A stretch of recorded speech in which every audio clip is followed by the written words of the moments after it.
Ya estoy aquí, José Alfredo.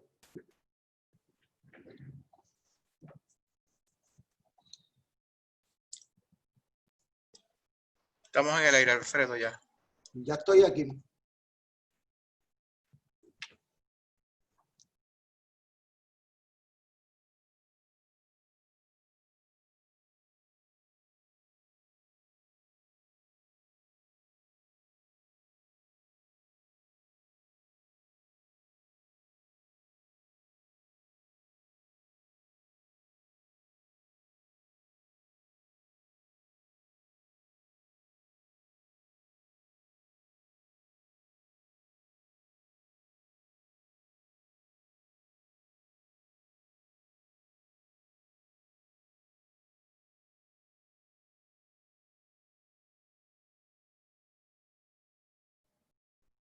Quiero darle las buenas noches a todos. Yo les voy a poner el video que estaba intencionando a poner, pero me están informando que tengo que...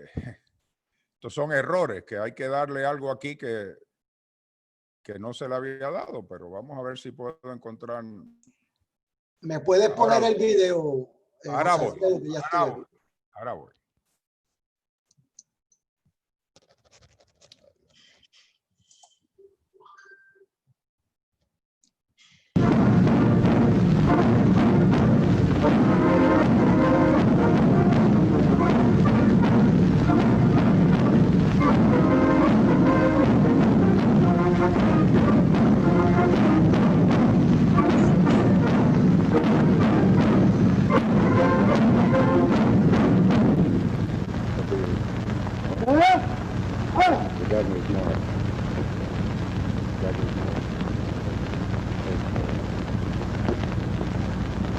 Governor U.S. Marine,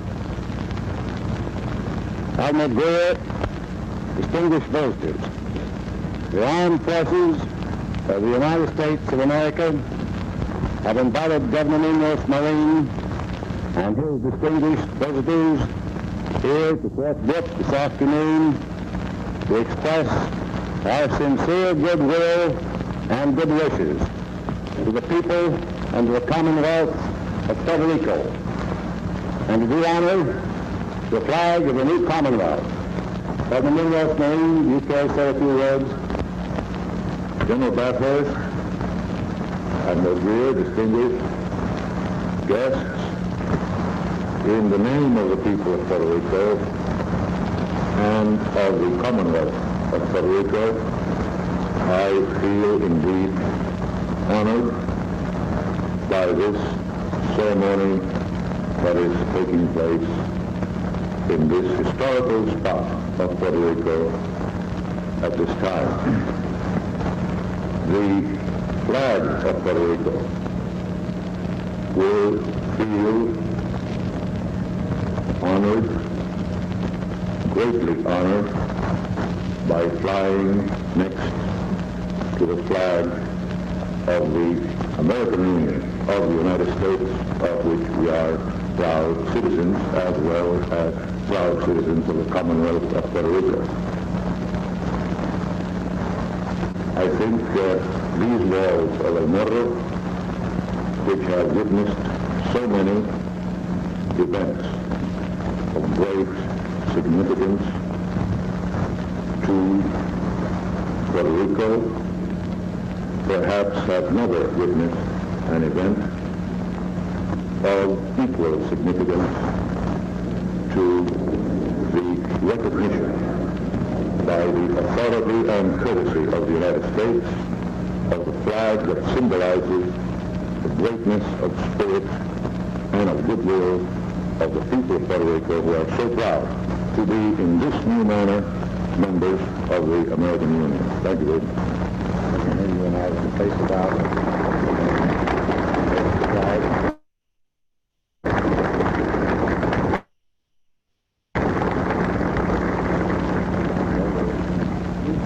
One came in, the Star Spangled Banner, and fired.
noches a todos.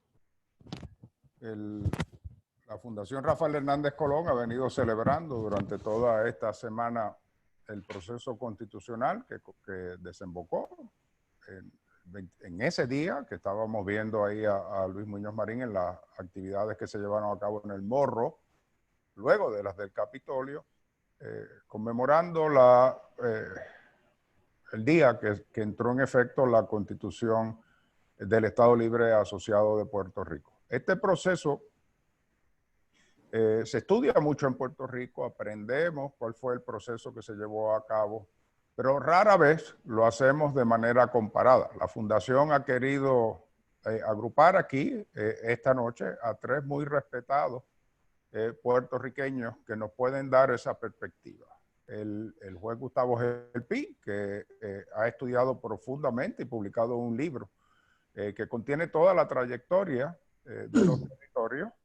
El profesor, ex secretario de Estado, ex presidente del Senado y amigo, Kenneth McClintock, que ha estudiado detenidamente y con interés particular todo el proceso de admisión que llevaron los 37 estados que se unieron a la nación americana luego de los primeros 13.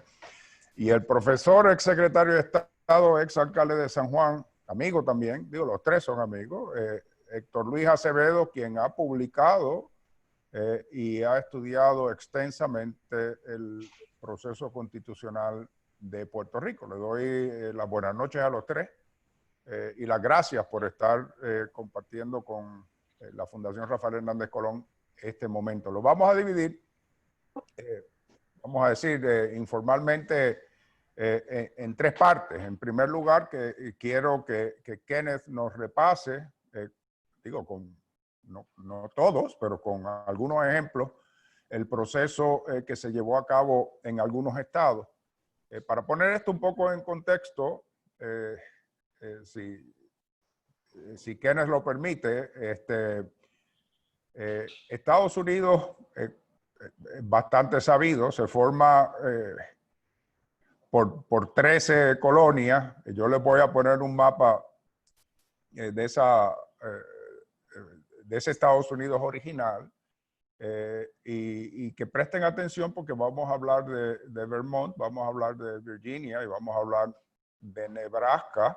Vermont al momento y no le quiero robar contenido a Kenneth, pero al momento de constituirse los Estados Unidos pueden ver en el mapa que no era una de las 13 colonias originales.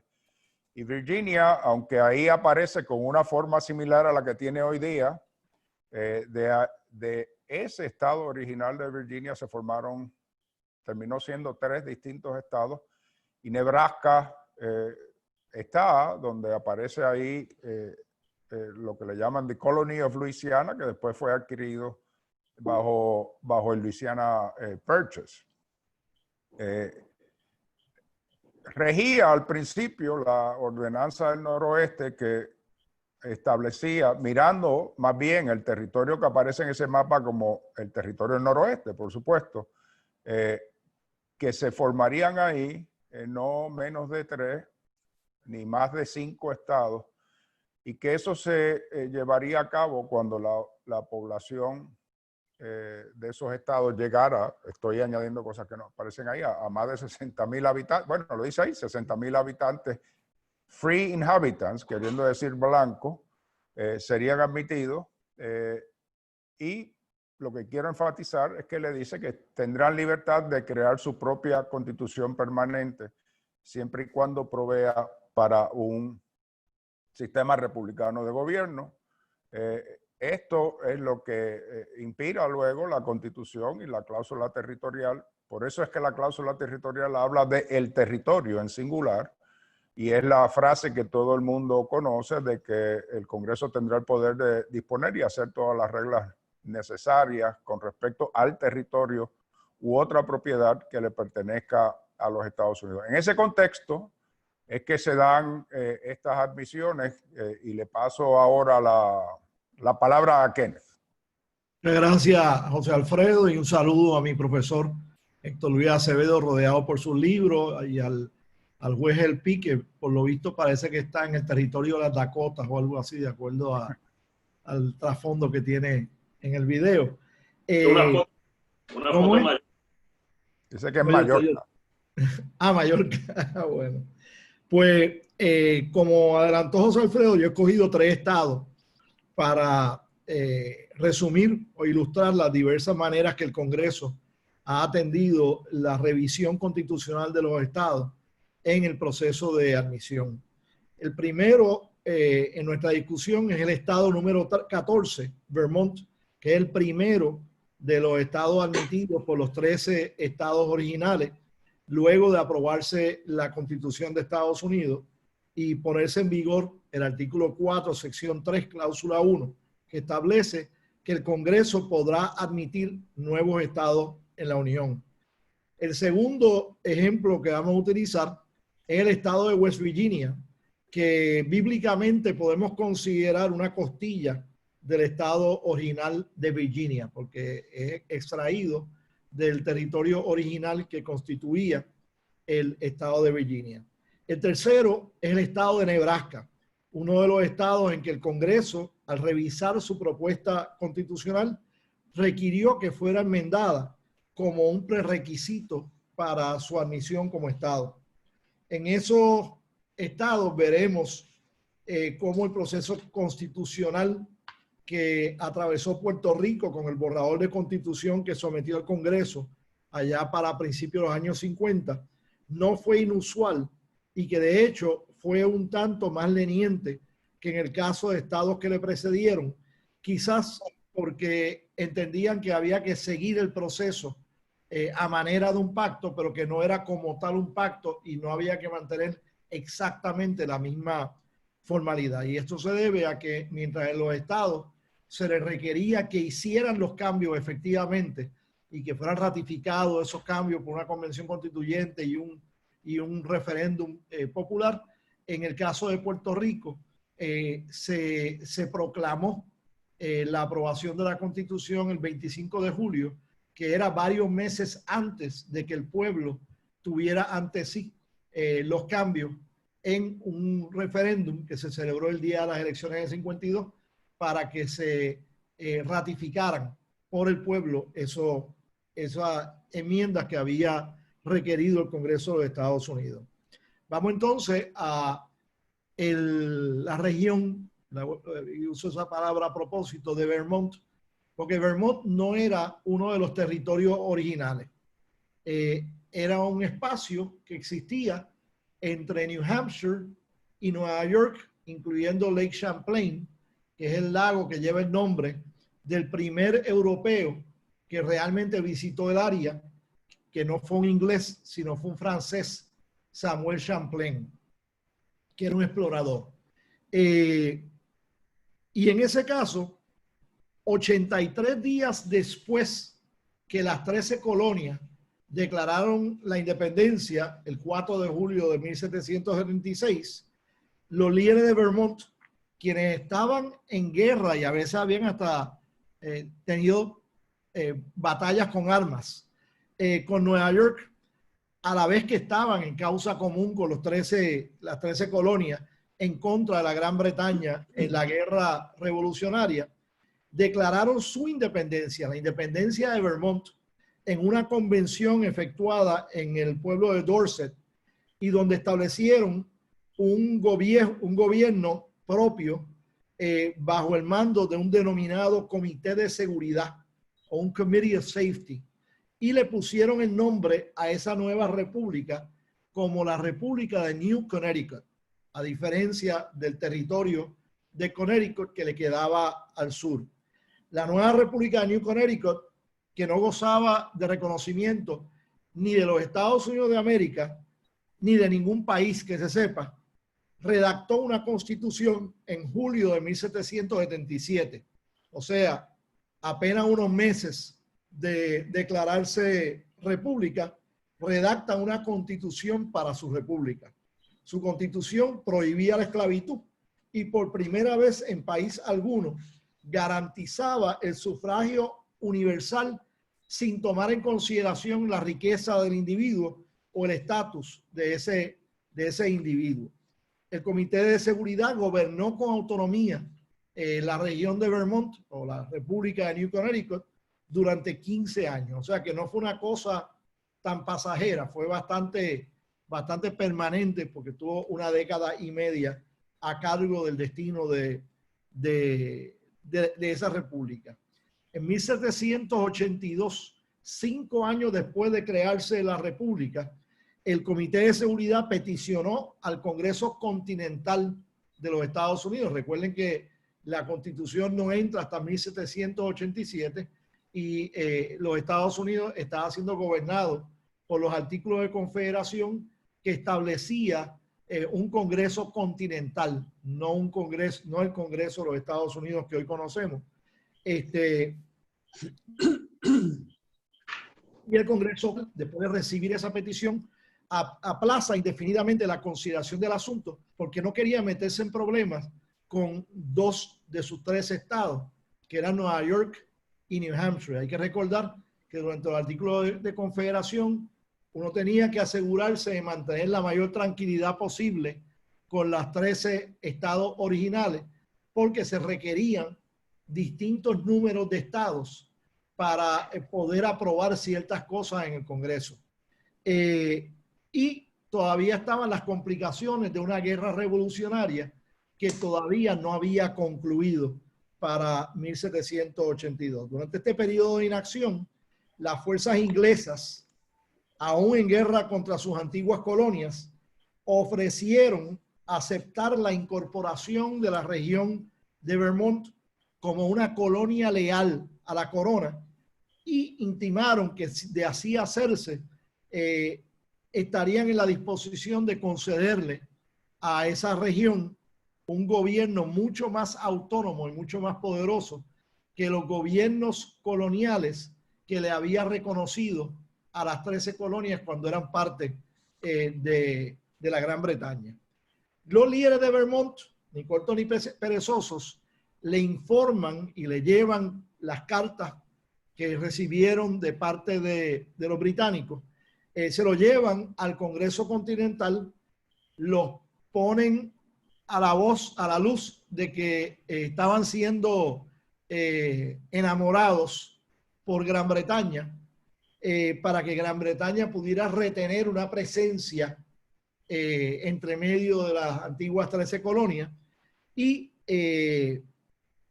a pesar de que Vermont había contribuido económica y en términos de recursos humanos a la causa común de la guerra revolucionaria en contra de Gran Bretaña, habían recibido esa oferta del imperio.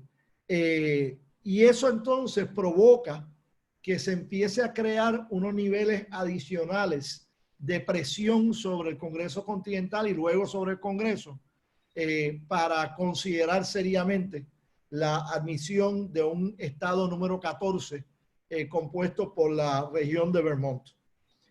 En esa misma época, el territorio de Kentucky se separa del estado de Virginia y empieza a ver cómo ellos pueden obtener algún tipo de leverage, algún tipo de contrapeso con el intento de Vermont de convertirse en estado para ellos también poder convertirse en estado. Y en el día que se admitiera a Kentucky, el balance norte-sur, esclavista, antiesclavista, que había existido cuando se crea los Estados Unidos, se vería trastocado en cierto sentido, porque Kentucky era un estado, un territorio sureño, esclavista, y entonces hace más falta admitir como estado a Vermont como un estado norteño y anti-esclavista. Como resultado de todo esto, se pone presión sobre la legislatura de Nueva York y Nueva York finalmente consiente a la admisión de Vermont, adoptando una constitución estatal en 1790. Una convención constituyente se reúne el 6 de enero, el Día de Reyes de 1791, ratifica la Constitución de los Estados Unidos en votación de 105 a 3. Así que estaban bastante dispuestos a ratificar la Constitución Nacional. Y entonces el presidente de Washington firma el documento que admite a Vermont el 4 de marzo de 1791.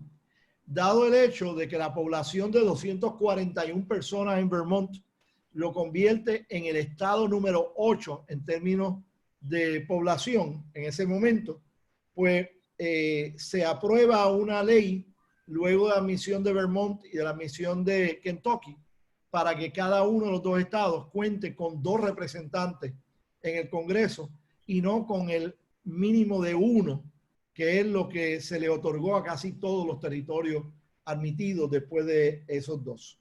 La admisión de Vermont es la primera vez que se admite un estado, la primera vez que una legislatura estatal, en este caso Nueva York, asiente a la creación de un estado dentro de su propio territorio original y la primera vez que el Congreso pasa a juicio sobre una propuesta constitución estatal. Pasamos entonces, casi 70 años más tarde, a los condados occidentales del estado de Virginia, que eran condados leales a la Unión y al presidente Abraham Lincoln en medio de la Guerra Civil, opuesto a la decisión de secesión de la legislatura estatal del estado original de Virginia, e inicia un esfuerzo para constituirse en el estado de West Virginia. Energizados por ese voto,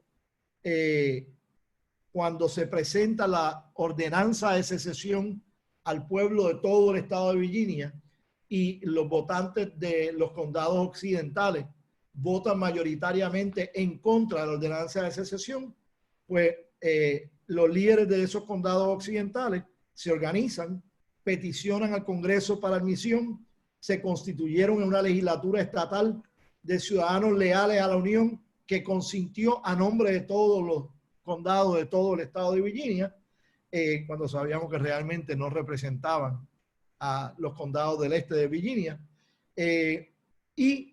Con eso se fueron acercando a convertirse en estado. Celebran un referéndum para autorizar la convocatoria a una constitución constituyente, donde la votación fue 18,000 a 781 en contra. Se prepara y somete el borrador de constitución al pueblo sin alusión alguna a la esclavitud y se aprueba por un margen aún mayor de casi 19,000 votos a 514 votos. El Congreso aprueba un acta de admisión que el presidente Lincoln firma el 31 de diciembre de 1862, que para aquellos que conozcan bastante de la historia de Estados Unidos, saben que es 24 horas antes de que el presidente Lincoln firma la proclama de emancipación, donde los esclavos de todos los estados quedan libres. Ahora,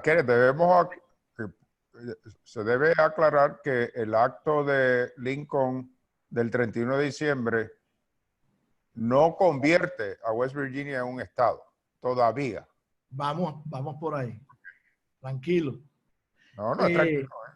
El Congreso aprueba un acta de admisión que el presidente firma, como dije, y entonces dicha acta requería que West Virginia enmendara su propuesta constitución estatal para incorporar la gradual eliminación de la esclavitud en ese nuevo estado. La Convención Constituyente se reunió, redactó esa enmienda, la aprobó y la sometió al pueblo en marzo de 1863 y queda ratificado con un voto de 27,000 y pico de votos a 572. Habiendo ocurrido eso y solamente después que el pueblo ratifica esa enmienda, es que entonces el presidente Lincoln proclama la admisión de West Virginia el 20 de junio de 1863 como el estado 35. Si me permite, sí. Kenneth, déjame mostrar rápidamente cómo eso fluye textualmente. Aquí estamos viendo lo que ocurre en diciembre. The state of West Virginia is hereby declared to be one of the United States of America and it's admitted into the Union. Pero pone al final, this act shall not take effect until after the proclamation of the President of the United States, hereinafter provided for. Y dice más adelante el Congreso que la convención del 26 de noviembre de tal fecha, que han expresado el interés de cambiar la sección 7 del artículo 11 de la Constitución, haciendo tal cambio, que los niños de esclavos serán libres, etc. Nacidos después del 4 de julio. Por eso. Y De entonces 1823. ahí es que pone that whenever the people of West Virginia shall, through their said convention, by a vote to be taken at an election to be held within the limits of said state, en ese momento es que el presidente podrá, it shall be lawful for the president to issue his proclamation. Sí. Ahí es que está la condición del 31 de diciembre, que la cumplen, como tú dices, y entonces ocurre la proclamación del presidente, y ahí es que se convierte West Virginia en un estado. Así. Entonces pasamos al estado de Nebraska, y voy a hacer un poquito más rapidito ahí, pero en Nebraska básicamente se da todo el proceso normal de peticionar y negociar en el Congreso la admisión, y se le aprueba la estadidad, pero condicionado a que tienen que incorporar en la Constitución Estatal de Nebraska un lenguaje que no limita el sufragio por consideración de raza y no permite que se hagan subterfugios para evitar que los negros puedan votar. Así que ahí vemos básicamente 3 estados bajo circunstancias distintas donde el Congreso presta atención a las constituciones estatales y en algunos casos cosas que no puede incorporar por falta de empuje político en los estados que tienen que ratificar, al no poder incluir ciertas cosas en la Constitución Nacional, ya los van incorporando en esas constituciones estatales de los territorios que están entrando a la Unión. Y vemos que el issue que influye en esas enmiendas que se proponen a la Constitución tienden a ser los issues del momento histórico en que se está dando esa admisión. Por ejemplo, en Vermont había una preocupación a la lealtad hacia los Estados Unidos y la ausencia de lealtad hacia la Gran Bretaña. Y recuerden que acaba de terminar la guerra revolucionaria en 1776, pero había unos asuntos latentes de lealtad que llevan a que haya una guerra que comienza en 1812 entre Gran Bretaña y los Estados Unidos. Así que todavía habían algunas dudas sobre las lealtades dentro de los Estados Unidos.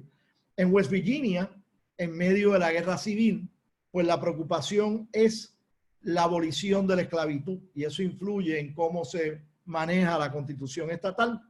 En Nebraska ya estaba empezando a sentirse preocupaciones de que no se estaba haciendo enteramente democrático en el sufragio según había sido creado originalmente la Constitución de Estados Unidos, y están en medio de la reconstrucción del sur de los Estados Unidos. Y entonces cuando brincamos entonces a la Constitución de Puerto Rico, vemos que las preocupaciones del Congreso al requerir que se cambien y eliminen ciertas cosas de la Constitución, estamos en medio de la Guerra Fría, o no en medio, pero al inicio de la Guerra Fría. Y ahí el issue con la sección 20. Ahí el issue de la sección 20. La sección 20, porque veían en el Congreso, muchos congresistas veían la sección 20 como un lenguaje socialistoide, proponiendo cosas que ellos entendían que no debían necesariamente existir en un sistema capitalista. Eso ha cambiado a través de los años después de eso, pero ese era el issue del momento, que ellos se preocupan porque no se incorpore ese tipo de issue en la constitución propuesta para Puerto Rico. Y yo diría en síntesis, Kenneth, que lo que vemos es que en el proceso de ello hay una constituyente, se redacta una constitución, se somete al Congreso, y cuando en los 2 casos que vimos que el Congreso dijo, te hago Estado sujeto a estos cambios, le detienen el Enabling Act o la proclamación hasta tanto efectúen el cambio. Aquí en Puerto Rico pues no hubo un Enabling Act porque no era para admitirlo como Estado. Y ya veremos que las similitudes y las diferencias. Bueno, Sí. Kenneth, gracias por esta parte. Bueno. Vamos a pasar ahora al juez Gustavo Gelpi y la trayectoria, para comparar la trayectoria de Puerto Rico, pero con la de los territorios que no han seguido la misma trayectoria de Puerto Rico. Juez.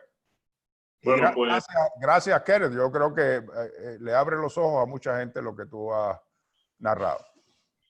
bueno, pues muy buenas noches a todos y gracias, José Alfredo, por esta invitación de parte de la Fundación. Siempre es un honor compartir en estas actividades. Me estaba recordando como preámbulo, yo creo que fue hace más de 10 años cuando Kenneth era secretario de Estado, que uno de los momentos como juez que más yo me he disfrutado fue cuando él me invitó a ser orador el día de la Constitución de Puerto Rico en el Departamento de Estado. Y una de las cosas que yo hice fue pues, hablar el trasfondo de la Constitución, que obviamente no voy a hablar sobre eso, pero hasta encontré la foto y se la mandé a Kenneth, así que, pero que fue un gran honor. Bueno, pues... Ya está tuiteado. Ah, ya está tuiteado, así que... Y Kenneth empezó porque esos días siempre en medio de julio era un calor y siempre todo el mundo andaba engabanado y con corbata y sudando y aún con las carpas. Y Kenneth cambió ahí está la foto, Kenneth empezó a cambiar el formato, las actividades oficiales del gobierno, que eran en Guayabera. Así que bueno, pues lo que quería comparar, que me dijo José Alfredo que les hablara, y esto es algo que yo hago en el curso que he dado de los territorios, pero lo doy aquí en Puerto Rico y lo he dado en la Universidad de Hawái también, pues es comparar la Constitución de Puerto Rico con la de los otros territorios que tiene Estados Unidos que no se han hecho Estado, si es que tienen Constitución, porque esto es una cosa que es bien interesante. Nosotros fuimos aquí, Estados Unidos llega a Puerto Rico en el 88, 1898, y pues en el 1900 establece la primera acta orgánica, 1917 la segunda, en el 1948 se elige el gobernador por primera vez por ley federal, pero entonces en el 52, ya 54 años aproximadamente más tarde, establece una constitución en Puerto Rico. Y el patrón, si uno se fija un poco, es parecido al de los estados para llegar a tener esa constitución. Lo que pasa es que se da la constitución, Puerto Rico se convierte en el Commonwealth, en el Estado Libre Asociado, pero no es la relación de formalmente hacerse un estado. Así que es la primera vez que un territorio que va a seguir siendo parte de Estados Unidos tiene su propia constitución. En el caso de las Filipinas, que la constitución se creó un Estado Libre Asociado en el 35, pero ese Estado Libre Asociado era para separar eventualmente a las Filipinas a los 10 años de Estados Unidos. Así que no es una constitución para una unión entre el territorio, una unión que va a continuar entre el territorio de Estados Unidos. Una cosa que es bien interesante, y esto es un dato poco conocido, recuerden que en el 52 se aprueba la Constitución de Puerto Rico, y esto yo siempre lo señalo a los estudiantes. Puerto Rico tenía una constitución antes que Alaska y antes que Hawái. El Congreso de Estados Unidos notó eso porque cada vez que un estado es admitido a la Unión, se le aprueba su constitución, tiene su acta de Enabling Act, el acta de admisión, pues se le provee en ese momento un tribunal federal constitucional. Los estados todos, cuando eran territorios, tenían tribunales territoriales federales. En Puerto Rico, en el 66, el Congreso, y esto es interesante porque no fue una idea de Muñoz Marín, no fue una idea de don Luis Ferré, no fueron los partidos políticos locales, fue una petición que hizo la Conferencia Judicial y el Departamento de Justicia al Congreso, y el Congreso le dio un tribunal constitucional a Puerto Rico. Y si ven el historial legislativo, que no se lo voy a leer porque es largo, lo que dice Alaska y Hawái se hicieron estados en el 59. Tienen su constitución. Puerto Rico tiene su constitución desde el 52, desde antes. Se hizo un estado, es un estado que no es un estado de unión, pero tiene todas las características de un estado. Y vamos a darle a ese tribunal artículo 3 a Puerto Rico. Permítame una breve interrupción. No solo tiene constitución antes que Alaska y Hawái, elige gobernador antes que Alaska y Hawái. También, eso es correcto, pero el Congreso ve a Puerto Rico, y este es el Congreso en el 66, de una manera casi idéntica a un Estado, de la manera que opera internamente, dice Puerto Rico necesita tener un tribunal artículo 3, que es el Tribunal Constitucional. Ningún otro territorio en la historia de los Estados Unidos ha tenido un tribunal artículo 3. El Distrito de Columbia es distinto, pues es la sede del gobierno que no tiene. Pero eso es una característica que es algo que Puerto Rico tiene, que ningún otro territorio tiene, y los otros territorios llevan años pidiendo que se dé esa igualdad y no lo han logrado. Así que eso es una cosa que es importante. Lo otro que es importante, que todo el mundo al hablar de la Constitución, aquí mucha gente habla, puede pensar quizás la Constitución de Puerto Rico aprobada en 52, ahí es que nos dan mejor ciudadanía, o la ciudadanía viene desde 1917 en la ley Jim Jones. Aquí en Puerto Rico, cualquier ser humano que nace después de enero 1, de enero 13 de 1941, es un ciudadano americano por nacimiento. El Congreso, la ley de nacionalidad, lo indica. Así que todo lo que están viendo esto, que nacieron luego de esa fecha, son ciudadanos por nacimiento, pueden ser presidentes, porque es otra cosa que la gente dice, no, que yo nací en el ELA, nací en Puerto Rico. Si usted nació en Puerto Rico después del 41, puede postularse para ser presidente. Yo a mi padre lo molesto, y al padre José Alfredo lo molestaba jocosamente también, le decía, ustedes son ciudadanos bajo la ley Jones, porque nacieron a finales de los años 30. Nosotros somos ciudadanos por nacimiento. Así que esa es otra cosa que es bien importante tener en mente en Puerto Rico, que ya éramos ciudadanos americanos por nacimiento cuando se adoptó la Constitución de Puerto Rico. Bueno, déjenme compararle algunos de los otros territorios. Y ya les hablé de Filipinas. Filipinas tuvo su constitución, nunca fueron ciudadanos americanos, y fue una constitución para de anexarlos de la nación americana. Vamos a los otros territorios, vamos al más cerca de Puerto Rico, que son las Islas Vírgenes Americanas. Fueron adquiridas mediante compra de Dinamarca en 1917, y es interesante porque aquí en Puerto Rico estuvimos bajo régimen militar como del 1898 hasta el 1900, un poco menos de 2 años. Y Las Vírgenes estuvo bajo régimen militar desde 1917, y aquí ven como dicen, un flowchart, un timeline, desde 1917 hasta 1931. Es un periodo de aproximadamente 14 años. Y durante todo ese tiempo estaba bajo jurisdicción militar. En el 1927 se les da la ciudadanía, pero si ustedes ven en el 36 y 54, las Islas Vírgenes tienen sus actas orgánicas, que es lo que ocurre, igual ocurre en Filipinas y Puerto Rico, en Hawái y los otros territorios cuando se adquieren, pero Islas Vírgenes al día de hoy no tiene constitución propia. Islas Vírgenes lleva ya 103 años como territorio de los Estados Unidos sin gozar de su constitución.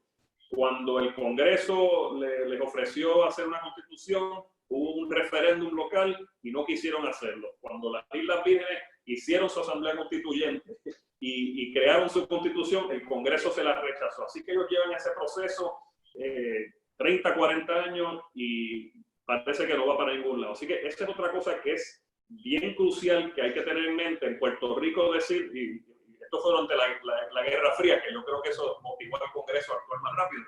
Pero en un periodo de 2 años que está cambiando el Congreso, que hay elecciones nacionales, que se haya hecho la ley 600 y después la ley que autoriza a Puerto Rico a los 2 años a entrar como el ELA, y que se cree el ELA, eso es como digo, es una maravilla el timing y el fast track que eso ocurre. Porque hoy en día esto no hubiera ocurrido. Y interesantemente, aquí de los delegados que aprobó la Constitución de Puerto Rico, estaba don Luis Aferré, que esto, a veces la gente dice, no, que esta Constitución es la Constitución de los Estados libristas, pues era la Constitución de muchos estadistas también en ese entonces. Eso también son datos históricos que la gente a veces ignora. Porque pues esas son Islas Vírgenes, 103 años más tarde, y no tienen su propia Constitución. Otro caso más drástico, Guam. Guam es adquirido por Estados Unidos en el 1900 en el Tratado de París, 1898, en el Tratado de París, igual que Puerto Rico. Y entonces Guam está bajo régimen militar por 52 años, hasta el 1950. Mucho de esto tiene que ver también que allí hubo la ocupación japonesa. Durante ese tiempo, en la Segunda Guerra Mundial, fue el único lugar bajo la bandera americana que estuvo 2 años capturado por los japoneses. Pero después de la guerra, cesa el gobierno militar, se crea el acta orgánica, se establece en 1950 y ahí también se les da la ciudadanía de Estados Unidos a los ciudadanos de Guam y es retroactiva. Sin embargo, después de esa acta orgánica, Guam todavía, al día de hoy, todavía no tiene jurisdicción, no tiene constitución propia.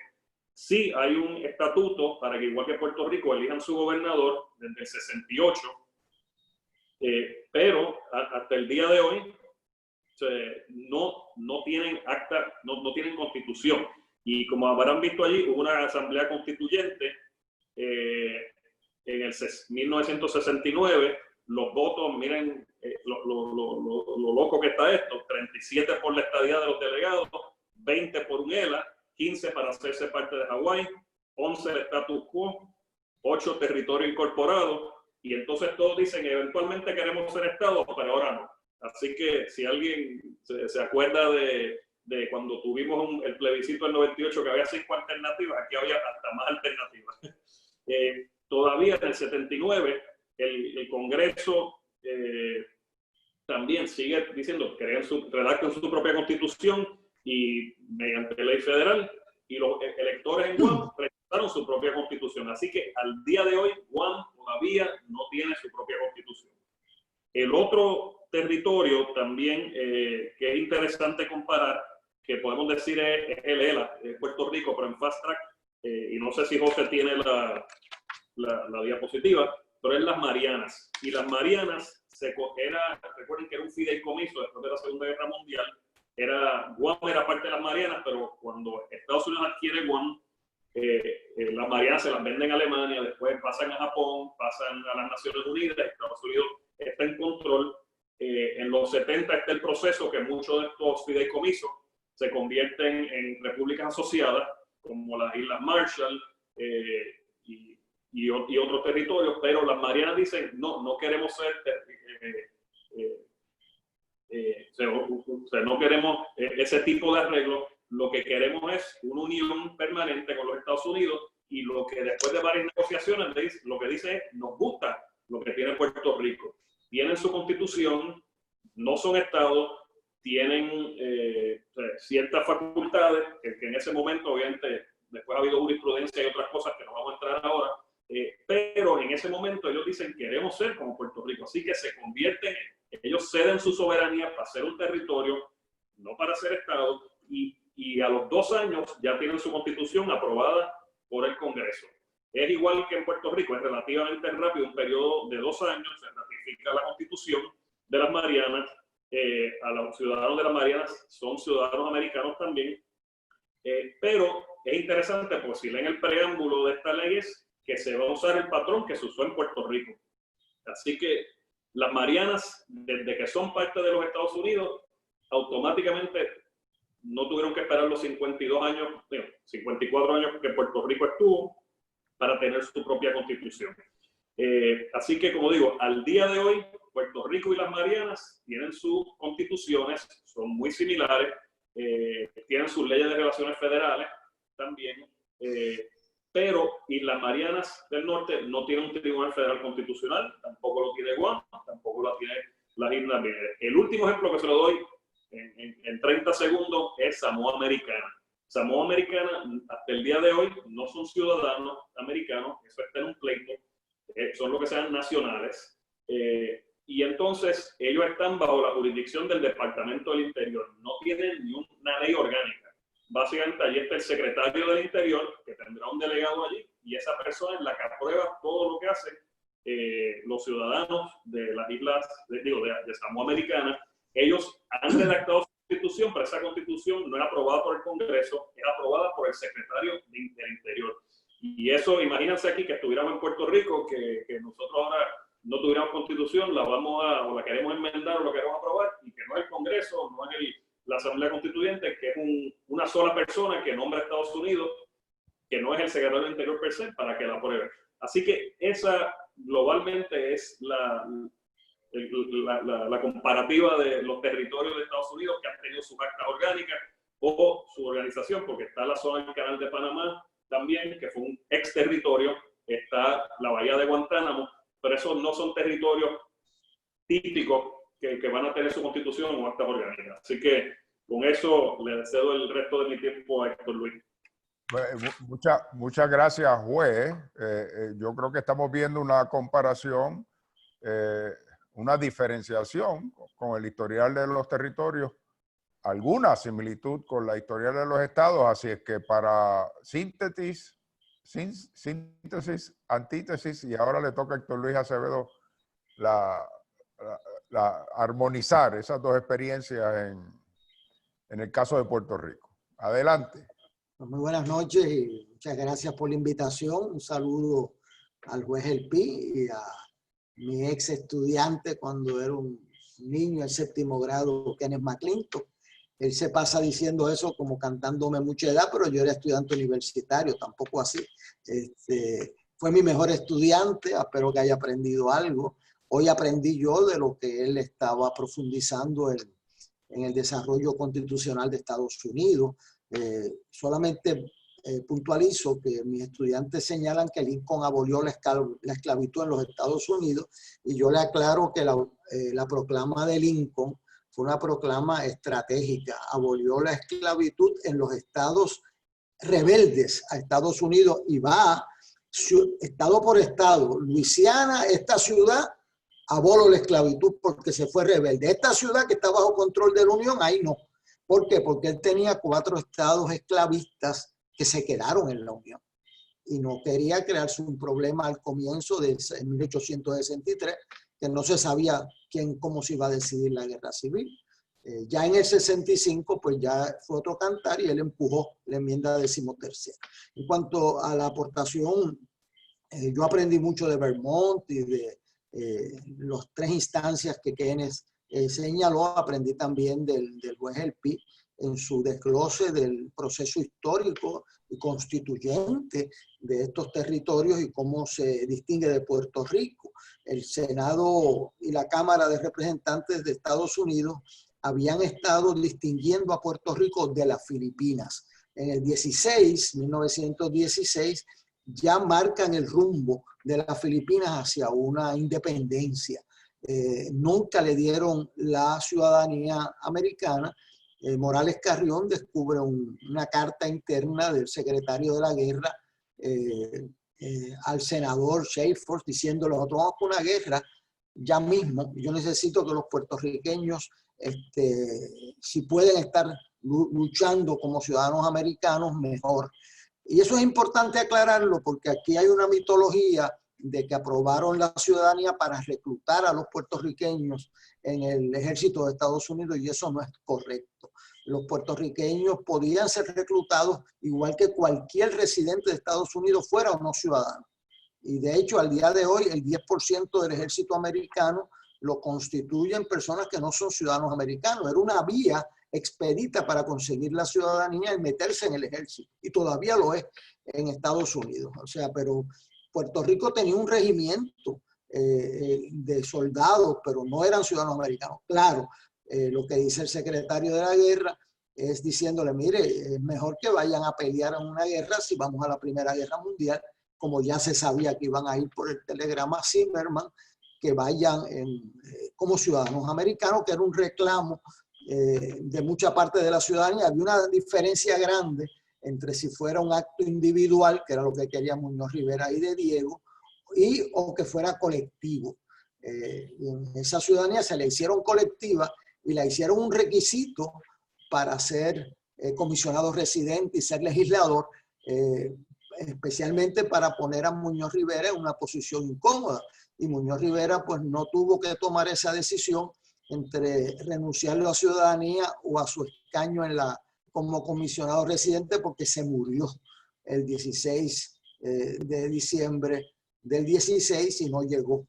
Esa decisión de Diego sí tuvo que aceptar la ciudadanía para seguirle sirviendo en la Cámara ahora de Delegados, Cámara de Representantes. En cuanto al proceso constitucional de Puerto Rico, hay una distinción bien... Héctor Luis, lo podemos chequear, pero yo creo que fue de noviembre. De noviembre 15 del 16. En noviembre 15 del 16 se muere Muñoz Rivera aquí en Santurce. en la casa de Giorgetti. Y eso pues le evitó tener que hacer una decisión terrible, la cual de Diego hace un llanto público de no estoy contigo, no estoy con ellos, Puerto Rico, por estar contigo. Y 288 declinaron la ciudadanía americana. En 1941 los americanos entran en la Segunda Guerra Mundial porque Japón los bombardeó. Y hay una diferencia bien grande en ese mundo. En el mundo inglés, el liderato político en la India, que era la prenda de la corona inglesa más grande, proveyó 1 millón de soldados en la Segunda Guerra Mundial. El liderato político decidió, a diferencia de la Primera Guerra Mundial, no unirse al reclamo de Inglaterra, sino que peleó en contra, o sea, dijo, no, me dan la independencia, entonces hablamos.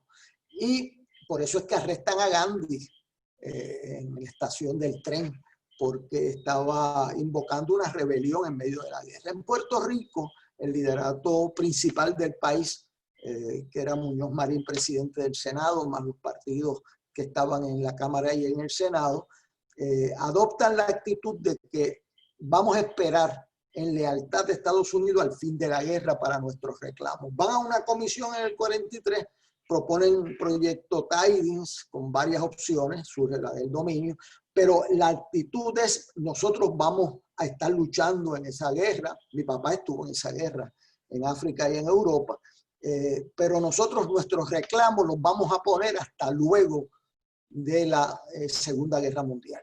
Cuando termina la Segunda Guerra Mundial, pues el año 45 muere Roosevelt en abril y nombran a Truman, quien no era el vicepresidente en el 44, era Wallace, y sacan a Wallace porque entendían que era muy de izquierda, y el segundo de Wallace en ese departamento de agricultura antes de ser vicepresidente, nosotros lo conocemos porque era Rexford Towell,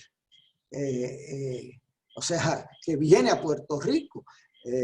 Ponen a Truman porque venía de un estado conservador. En el Museo de Truman está el uniforme de su abuelo, que es un uniforme gris, porque peleó en el sur de Estados Unidos, con los del sur. Aun cuando su estado se mantuvo en la Unión, su abuelo se fue a pelear con el sur.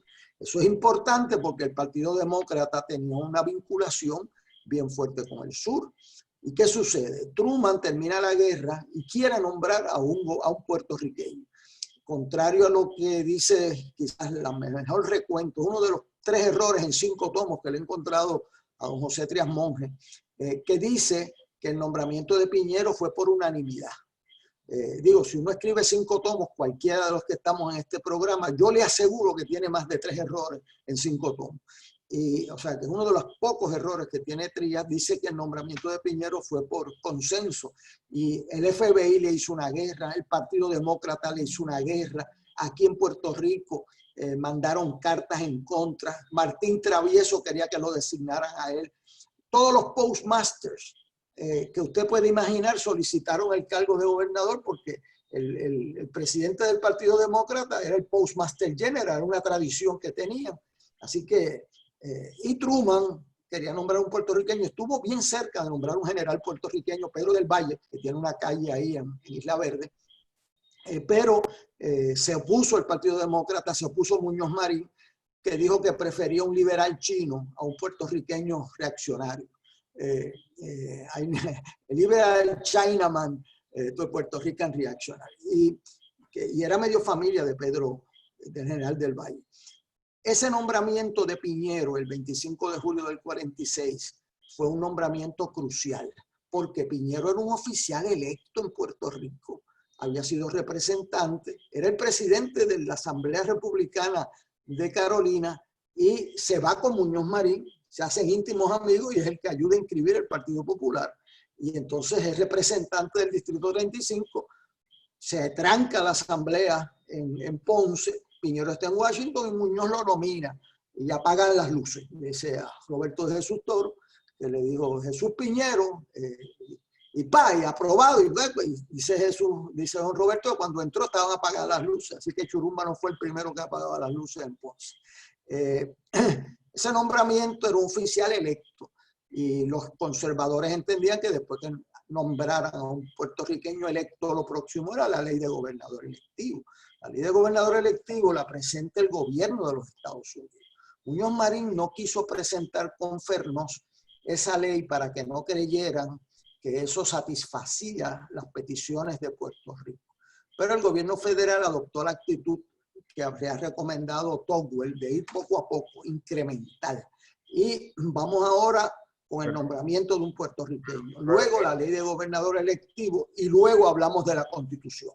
Héctor, para darle un toque comparativo a ese momento, o sea, hasta ahí a ningún territorio se le había dado el poder de elegir su propio gobernador. Eso ocurrió. Eso era uncharted territorio. O sea, aquí ni gobernador ni constitución. O sea, esto está Truman, que quizás por otras razones, es que quizás es la persona que más le ha dedicado tiempo y en esos 5 años, del 46 al 6 años hasta el 52, no ha habido un desarrollo político más amplio en Puerto Rico y la parte crucial era el presidente de los Estados Unidos al otro lado de la banda. Muñoz Marín acá, Fernós, ¿verdad? Pero si Truman hubiese trancado el dominó, no hubiese habido nada de eso. Es que él quería, por las circunstancias externas, India se independiza el 15 de agosto del 47, hay un movimiento desde la Carta del Atlántico del 41 a la libre determinación de los pueblos, a que haya gobierno con el consentimiento de los gobernados. Mis estudiantes creen que esa frase es como repetida, esa la oyen todos los días. Eso no es ninguna bobería ni la repiten todos los días, porque eso significaba que si India hace un referéndum y quiere ser independiente, es independiente, y si Puerto Rico hace un referéndum y pide la república, pues Estados Unidos estaba comprometido a eso. O sea que eso no es ninguna bobería, para eso por eso llegaron. Y entonces, ese es uno de los grandes significados. En el 47 se adopta la ley del gobernador electivo. Esa ley se adopta parando el reloj de la Cámara de Representantes de los Estados Unidos, porque hubo un tranque con el senador Taft, porque quería Taft que se eligieran los jueces del Tribunal Supremo de Puerto Rico, igual que se hacía en Ohio. Y aquí en Puerto Rico a nadie, yo busqué el récord, a nadie, excepto el Partido Socialista, quería que se eligieran los jueces. Imagínense los jueces haciendo ahora primaria. ¿Tú sabes?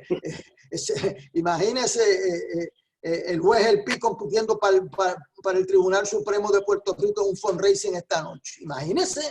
O sea, a nadie en Puerto Rico se le ocurre una cosa así. Pero en Ohio es así, en muchos estados. Y entonces eso trancó la ley del gobernador electivo. Hubo que sacar esa parte de la ley y parar el reloj de la Cámara de Representantes. Ya con el gobernador electivo, Muñoz Marín corre en el 48, a última hora lo dejó la decisión, típico, y viene a ser el primer gobernador electivo. Él comparece al Congreso, comparece también Fernós Isern, nuestro comisionado residente, y dice, mire, vamos a crear un estado nuevo, siguiendo un patrón bien parecido a la creación de un estado, pero no, porque le preguntan, ¿y esto es para hacer a Puerto Rico estado? Y no. Si aquí estamos creando un estado nuevo que se le dé el gobierno interno. Había habido una división profunda en el Partido Popular que se decide el 3 de julio del 46 en Barranquita de si la mayoría del liderato del Partido Popular quería la independencia. Entonces Fernós propone y Muñoz que dividan el gobierno interno o la soberanía interna de la soberanía externa.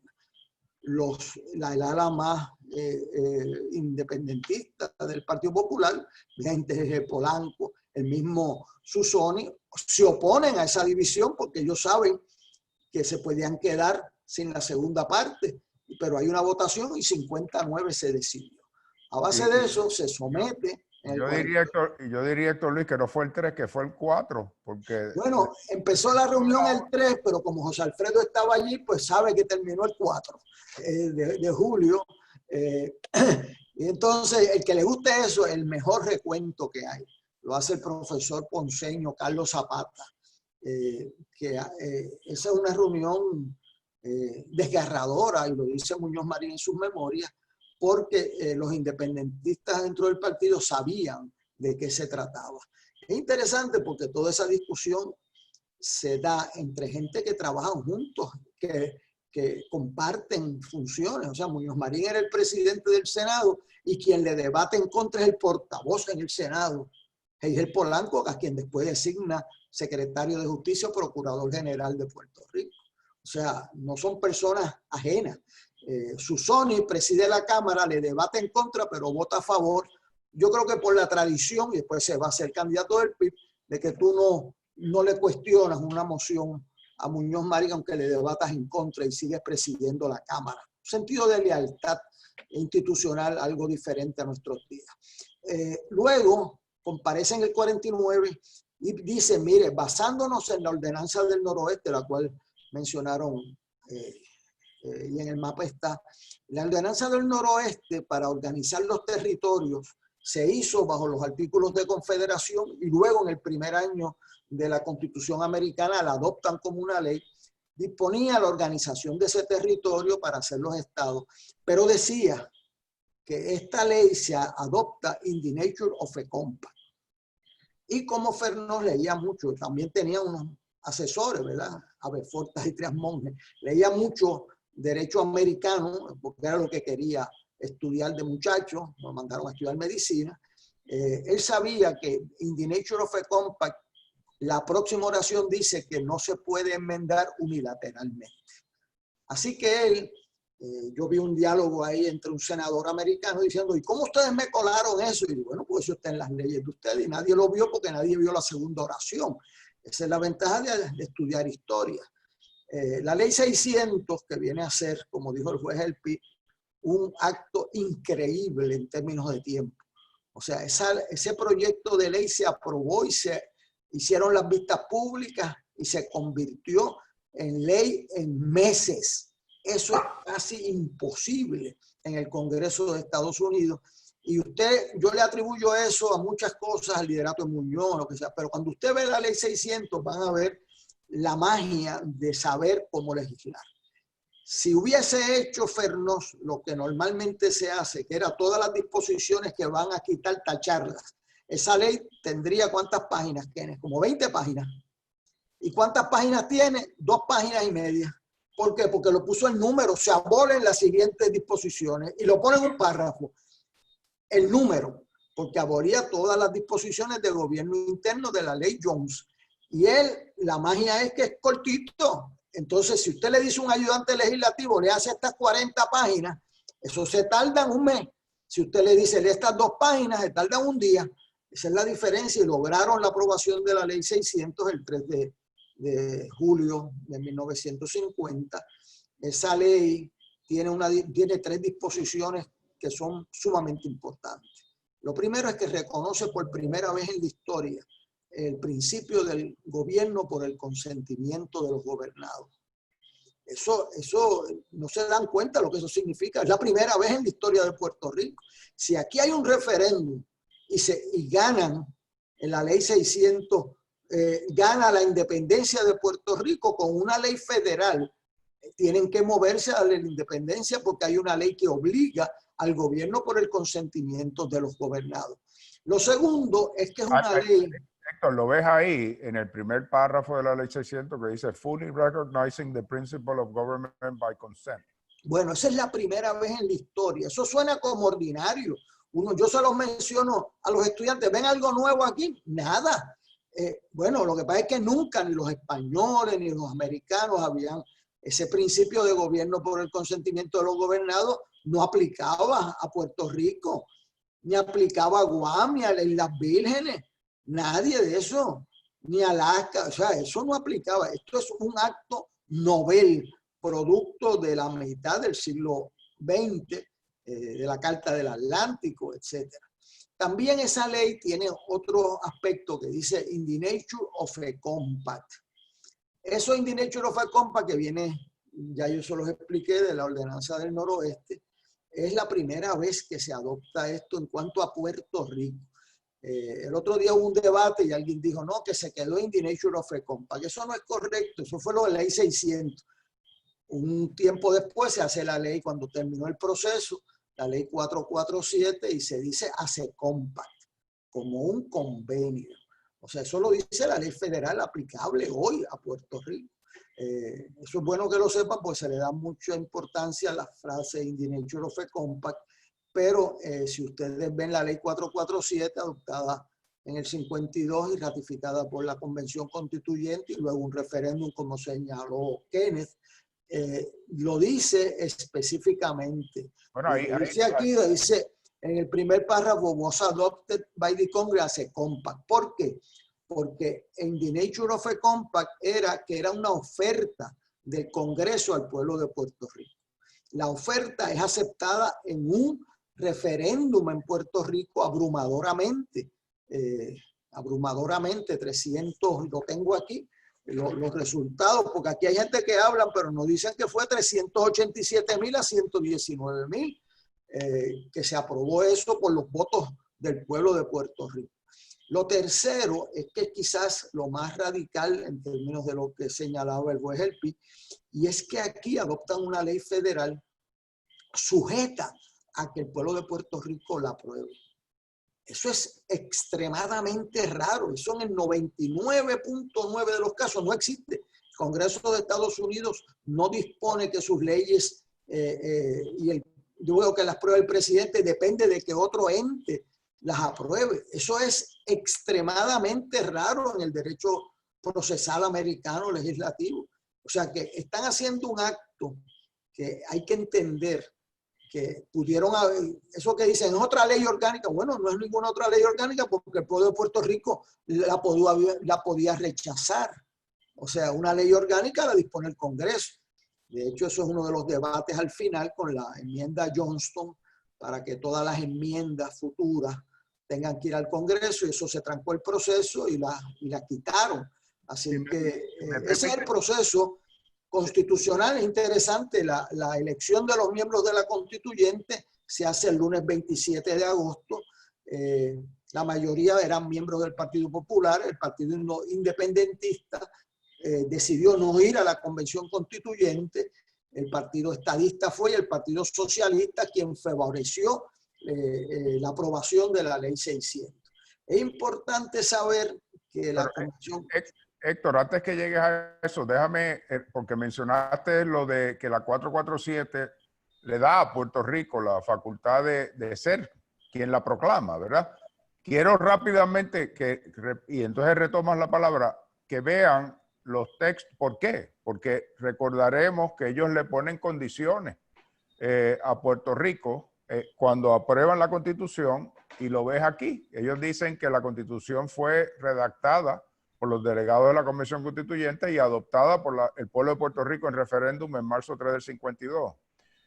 Y entonces dice, is hereby approved, except Section 20, que lo mencionó Kenneth, por cosas de la sección 20 era la que proclamaba el derecho al trabajo, el derecho a la salud, que eran aspiraciones correspondientes a la capacidad económica de Puerto Rico de satisfacerla.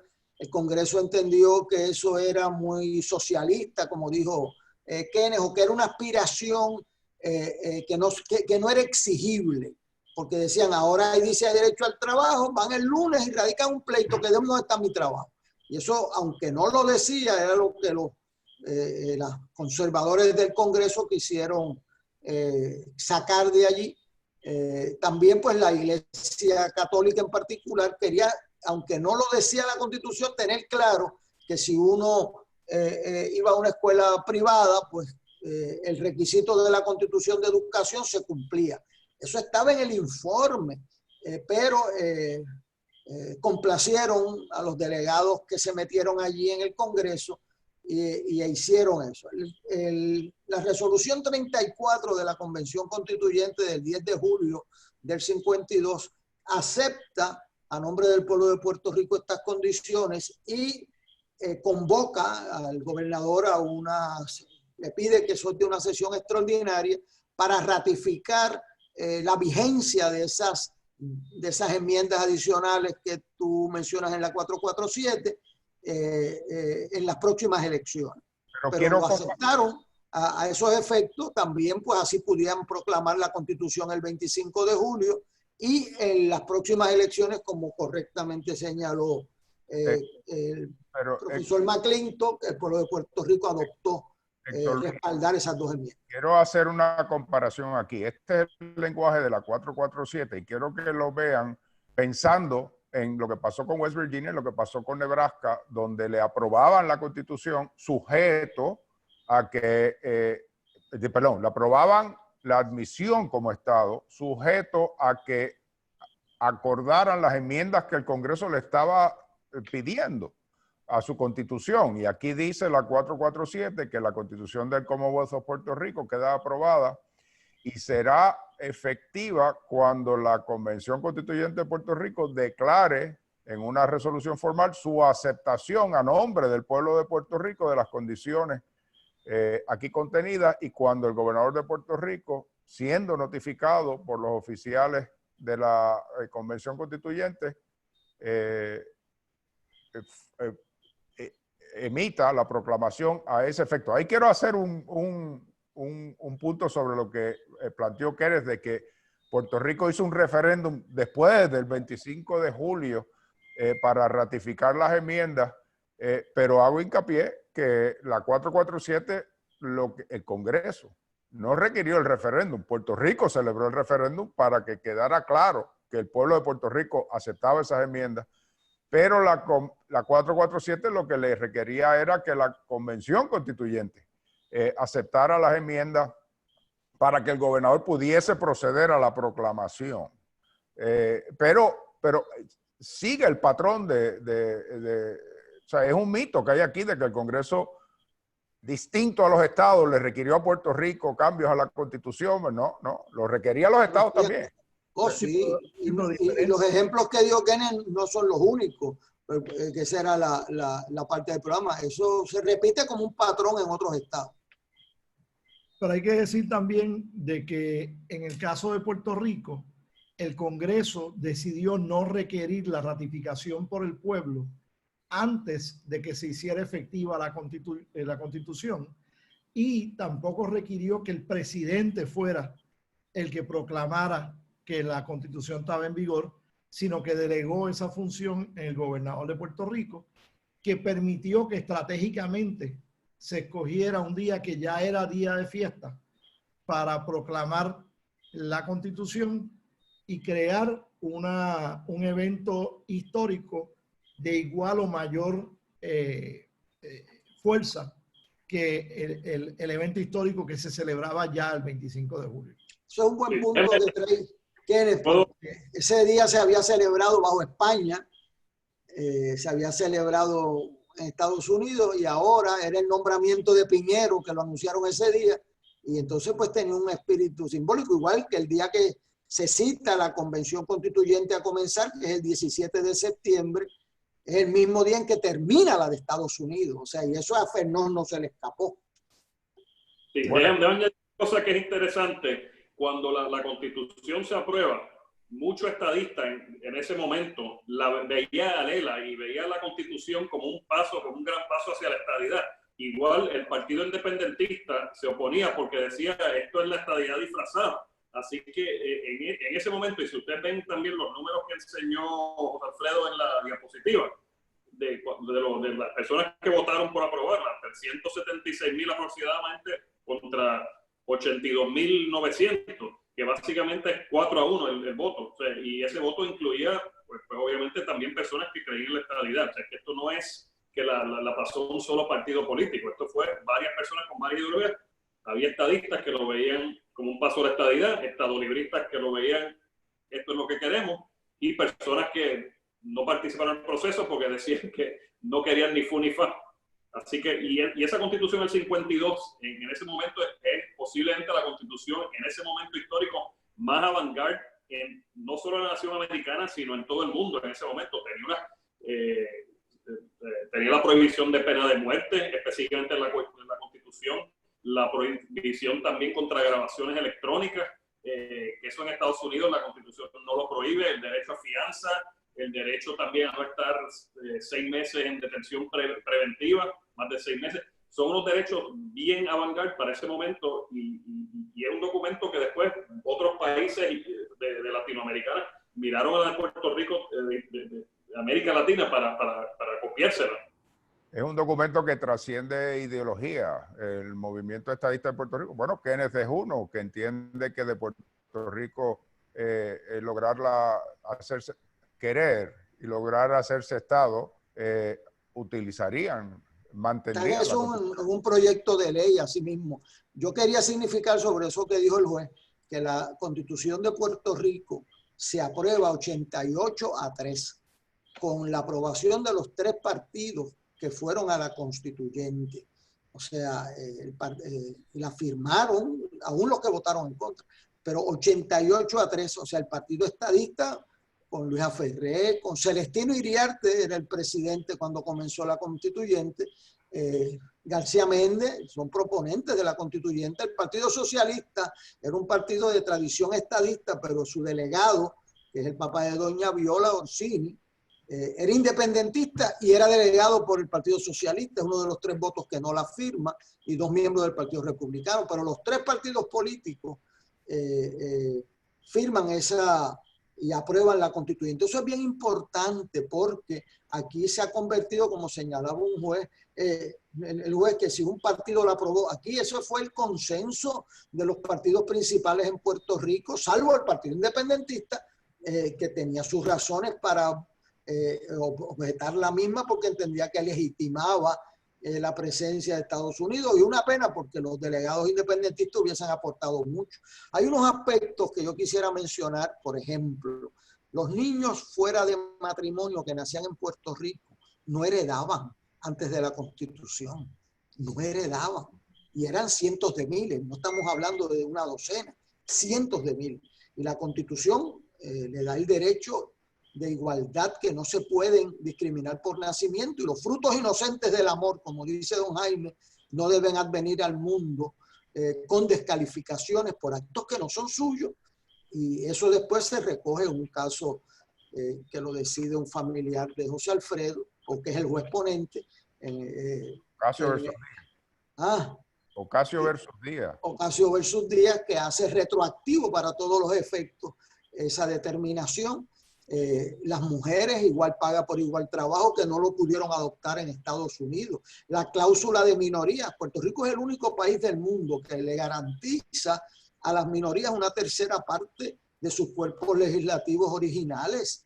En la India a la clase social de los intocables, en África a los blancos, para que no queden fuera de la legislatura, pero Puerto Rico, o sea que son medidas de la constituyente, y este es un país que ha estado, un pueblo que ha estado muy agolpeado en su estima propia.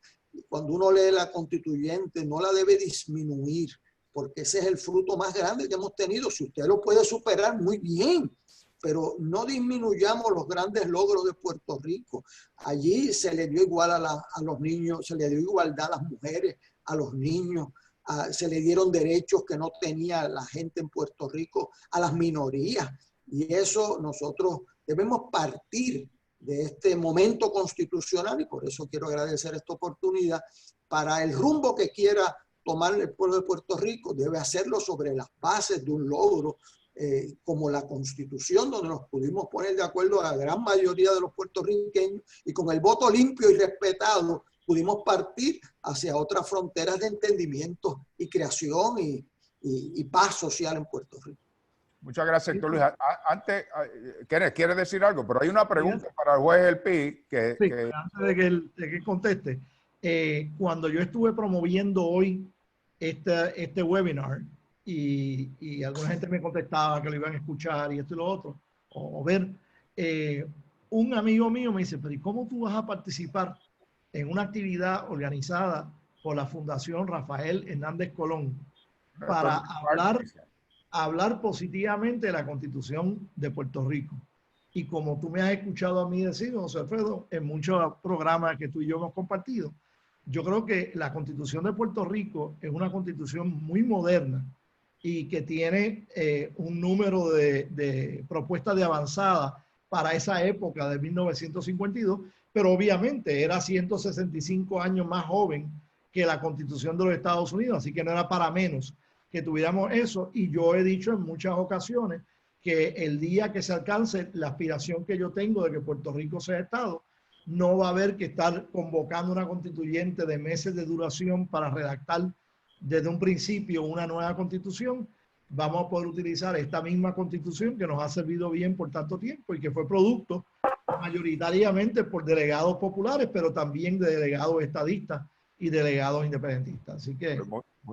Muchas gracias. Y Kenneth, dile, estoy seguro que le dijiste a tu amigo que la Fundación Hernández Colón, si bien se sabe que Rafael Hernández Colón es uno de los grandes líderes autonomistas de Puerto Rico y que yo defiendo el autonomismo para Puerto Rico, esto es una institución abierta, esto no es non-partisan y por eso podemos tener estos diálogos que podemos tener, donde viene un juez federal, donde viene Kenneth McClintock, Héctor Luis Acevedo. Pero antes de despedir, hay una pregunta al juez El Pi. ¿Por qué el Congreso le rechazó la Constitución a las Islas Vírgenes y por qué la población de Guam rechazó su propia Constitución? A ver si es posible contestar eso en un par de minutos. Bueno, en 30 segundos, la Constitución que las Islas Vírgenes pues, le envían al Congreso, pues contenía, contrario de Puerto Rico, que a Puerto Rico le quitaron la sección 20, le hicieron dos cositas, otra de fine tweaking. La de allí el Congreso encontró que tenía un montón de inconsistencias, posiblemente con la forma republicana de gobierno. Simplemente no la aceptó y se las mandó de vuelta y ellos siguen con asamblea constituyente literalmente. La de Guam fue una cosa internamente, los mismos chamorros, los ciudadanos allí en Guam rechazaron en su referéndum la Constitución y como digo, en Puerto Rico en 52 aquí había una unidad y se pudo lograr esto y esto es una cosa maravillosa localmente y nacionalmente, pero si traten de redactar hoy en día una constitución en Puerto Rico o el Congreso de Estados Unidos ahora, esto no podría pasar en 2 años. Así que eso es el tipo de cosas que somos bendecidos por tener esta constitución, sean Estado libristas, estadistas, independentistas. Si Puerto Rico mañana hace igual el ejemplo de Kenneth, Puerto Rico está aceptado mañana, ya tiene la constitución. Si Puerto Rico mañana se hiciera una nación independiente, ya tiene su constitución también. Si se queda como está o se mejora la situación, el ELA, como trató el padre de José Alfredo en cierto en el 76, pues ya está esa constitución. Así que, pues, como digo, estamos bendecidos por tener esta constitución y estos otros territorios, al paso que van, no la van a tener. Nosotros vamos a estar hablando de otros problemas y otras cosas, ellos todavía sin constitución y es una pena que no la tengan, porque yo creo que todo territorio, todo estado, como digo, uso el término estado más ampliamente, debe tener su constitución.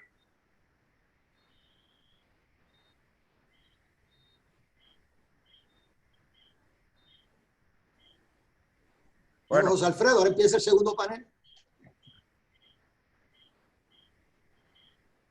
Bueno, no, tuve yo un percance ahí técnico, pero nada, muchas gracias a los tres por haber participado, muchas gracias a los que asistieron y a todos los que lo habrán visto por Facebook Live. Los webinars anteriores están ya en la página de Facebook, están en el canal de YouTube de la Fundación y esperemos que estos panelistas de hoy acepten futuras invitaciones para discutir temas similares, todos que ayuden al pueblo de Puerto Rico a mayor comprensión de sus logros y a mayor apreciación de esos logros. Así que buenas noches a todos y nuevamente gracias a los panelistas.